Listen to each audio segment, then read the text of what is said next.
welcome to the play this evening. Hi, I'm Dave Morris. Coming up in today's episode of The Play, we'll take a look at tonight's Thunder game, a new live music venue in Bricktown, and finally, warmer temperatures heading our way.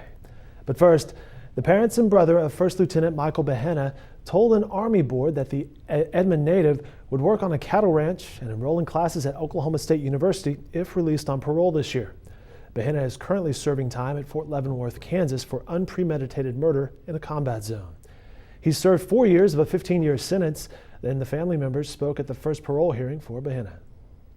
The board we were in front of today has the ability to release Michael from prison this year. And what we basically argued is that the nature and circumstances of Michael's case, when you get down to the bare bone facts, Michael shot a member of Al-Qaeda who was coming after him, reaching for his gun.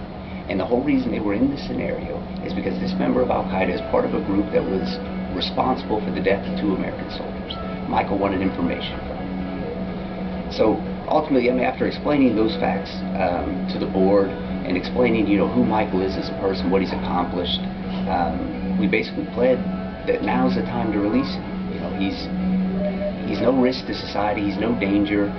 He has so much to offer if he's just given the chance. That video is shot by our man in Washington, Chris Castile, and of course he'll have more on that story in tomorrow's editions of the Oklahoman. 2 groups teamed up to replace a tornado survivor's hearing aids. It's a good story. Bunny White's home was destroyed in the May 20th storm, and in the aftermath she lost her hearing aids. Well, audiologists at OU, along with the Sarkis Foundation's Hear Now program, provided her with a new set.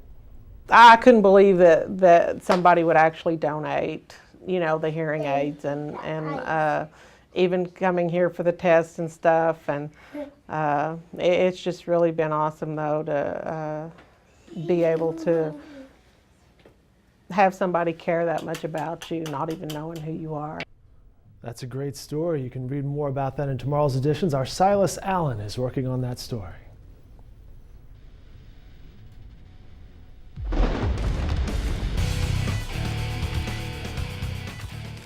Thunder plays the Nuggets tonight in Denver. Tip-off set for 9:30 p.m. You can watch it on TNT.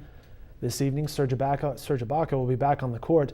Now, earlier today, I spoke with our Jenny Carlson, Barry Trammell, and Anthony Slater, who wears the headgear in this video, about tonight's matchup and the importance of Ibaka's return to the lineup. It's Ibaka not just blocking, 2-point-something shots a game. It's his affecting, the thought process of guards going into the rim. It's him altering shots even though he doesn't block it. He changes a lot on defense, and we saw that the other night. Utah shot 58%, and we're talking about one of the worst teams in the league offensively. So it's good to have him. It'll be good to have him back for the Thunder tonight. And it's not a serious thing. It was just a little flu that they sat out. So that's important to note too. That's our Anthony Slater participating in the Thunder Thursday Hangout, sponsored by Wheeler Chevrolet. We do that every Thursday at 2 p.m. and it's about a 30-minute long Google Hangout. Now you can watch that video in its entirety online at newsok.com. In business news, live music returns to Bricktown. The Oklahoman Steve Lackmeyer reports the same family who opened Captain Norm's about a year ago will now open up a live music venue where the old Bricktown Live used to be. He'll have more on the latest addition to the Entertainment District and Friday's editions of the Oklahoman. Finally, in weather, we could see some rain, possibly some thunderstorms after midnight. The rain loads will hang around through Friday morning. Expect those highs to be in the mid-50s Friday afternoon. The warm temperatures will remain throughout the weekend and through the early part of next week. That's right, the 7-day forecast looks like 50s and 60s, and I, for one, am excited about that. That'll do it for this edition of The Play. These stories and more can be found in upcoming editions of the Oklahoman and online at newsok.com. Have a great night, everybody.